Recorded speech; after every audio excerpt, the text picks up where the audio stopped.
തിരുവനന്തപുരം ശംഖുമുഖം തീരസംരക്ഷണത്തിന് കൃത്രിമ തീരനിർമ്മാണം വ്യാപിപ്പിക്കാൻ തീരുമാനം. 14 കോടി രൂപ ചെലവ് പ്രതീക്ഷിക്കുന്ന പദ്ധതിയുടെ നിർമ്മാണം ഉടൻ തുടങ്ങും.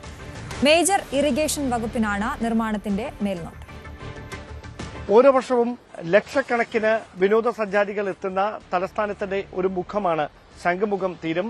ആ ശംഖുമുഖം തീരം തിരയിൽ നിന്ന് സംരക്ഷിക്കുന്നതിന്റെ ഭാഗമായാണ് കൃത്രിമ തീരം നിർമ്മാണത്തിന് തുടക്കം കുറിച്ചത്.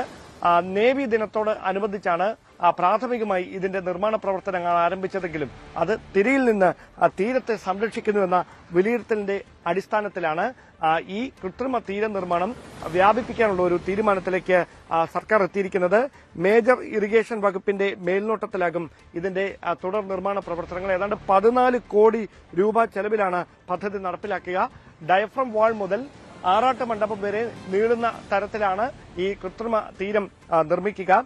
നേരത്തെ ഈ ശക്തമായ തിരമാലകളടിച്ച് ആറാട്ട് മണ്ഡപം അടക്കം നശിക്കുന്ന തരത്തിലേക്ക് സാഹചര്യങ്ങൾ എത്തിയിരുന്നു. പിന്നീട് പൈതൃകമായിട്ടുള്ള ഈ ആറാട്ട് മണ്ഡപം അടക്കം സംരക്ഷിക്കേണ്ടതിന്റെ ഒരു പ്രാധാന്യം കണക്കിലെടുത്തുകൊണ്ടാണ് ഈ കൃത്രിമ തീരം നിർമ്മിച്ച് ഈ ഡയഫ്രം വാൾ മുതൽ ആറാട്ട് മണ്ഡപം വരെയുള്ള ഭാഗത്ത് ഈ കൃത്രിമ തീരം നിർമ്മിക്കുന്നതിലൂടെ അവിടെ കൃത്യമായി ഈ തിരയിൽ നിന്ന് തീരത്തെ സംരക്ഷിക്കാൻ കഴിയുമെന്നൊരു വിലയിരുത്തലിലേക്ക് അധികൃതർ എത്തിയിരിക്കുന്നത്. അതിന്റെ ഭാഗമായി തീരത്ത് ആഴത്തിൽ കുഴിയെടുത്ത് കരിങ്കല്ലുകൾ പാകും.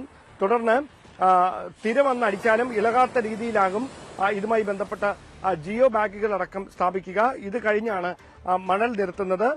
അങ്ങനെ ചെയ്യുന്നതിലൂടെ കൃത്യമായി തന്നെ ഈ വലിയ തിരമാലകളിൽ നിന്ന് തീരത്തെ സംരക്ഷിക്കാനാകുമെന്നൊരു പ്രതീക്ഷയിലാണ് അധികൃതർ. മാത്രമല്ല, നമുക്കറിയാം, സാധാരണയായി ഇങ്ങനെ കൃത്രിമ തീരം നിർമ്മിക്കുന്നതിന് മുമ്പ് വലിയ തരത്തിൽ ഈ കടൽ പ്രക്ഷുബ്ധമാകുന്ന അല്ലെങ്കിൽ കാലാവസ്ഥ പ്രതികൂലമാകുന്ന സമയങ്ങളിലൊക്കെ ശംഖുമുഖം തീരത്തേക്ക് കയറി റോഡിലേക്ക് കയറുന്ന തരത്തിൽ വലിയ തരത്തിൽ തിരമാലകൾ അടിക്കുന്നു. എയർപോർട്ടിലേക്കുള്ള പ്രധാനപ്പെട്ട റോഡാണിത്. ആ റോഡിന്റെ പ്രധാനപ്പെട്ട ഭാഗങ്ങൾ അപകടാവസ്ഥയിലാകുകയും അതുവഴി വാഹന ഗതാഗതം വഴിതിരിച്ചുവിടേണ്ട സാഹചര്യത്തിലേക്ക് കാര്യങ്ങൾ എത്തിക്കുകയൊക്കെ ചെയ്യുന്നത് പതിവ് കാഴ്ചയായിരുന്നു. എന്തായാലും അത്തരം എല്ലാ പ്രശ്നങ്ങൾക്കും ഒരു പരിഹാരമാകും ഈ കൃത്രിമ തീര നിർമ്മാണം എന്ന വിലയിരുത്തലാണ് മേജർ ഇറിഗേഷൻ വകുപ്പ്. അതിന്റെ ഭാഗമായി തന്നെയാണ് 14 കോടി രൂപ മുതൽ മുടക്കിൽ ഡയഫ്രം വാൾ മുതൽ ആറാട്ട മണ്ഡപം വരെയുള്ള ഭാഗത്ത് ഈ കൃത്രിമ തീരം നിർമ്മിക്കാനുള്ള ഒരു തീരുമാനത്തിലേക്ക് എത്തിയിരിക്കുന്നത്. ഈ മാസം തന്നെ ഇതിന്റെ നിർമ്മാണ പ്രവർത്തനങ്ങൾ ആരംഭിക്കുമെന്നാണ് അധികൃതർ വ്യക്തമാക്കുന്നത്. ക്യാമറമാൻ സി വിനോദിനൊപ്പം ഡാൻ കുര്യൻ, ന്യൂസ് 18.